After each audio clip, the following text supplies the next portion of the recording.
ঢাকার রাজনীতি আর আপনি যখন ভোট কেন্দ্রে যাবেন, আপনার নির্বাচনী আসনে যাবেন, সেই প্রেক্ষাপটটা সম্পূর্ণ ভিন্ন।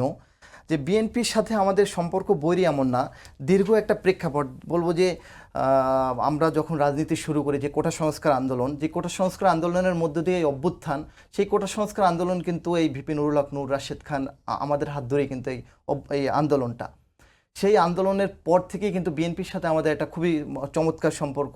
আমরা বেশ কয়েকবার বিএনপি স্থায়ী কমিটির সদস্য এবং তারেক রহমানের সাথে আমরা বেশ কয়েকবার স্কাইপিতে দেশের সামগ্রিক প্রেক্ষাপট নিয়ে 5 আগস্ট পূর্ববর্তী এবং পরবর্তী আমরা বেশ কয়েকবার মিটিং করেছি এবং বিএনপির হাইকমান্ডের সাথে আমাদের খুবই সুসম্পর্ক।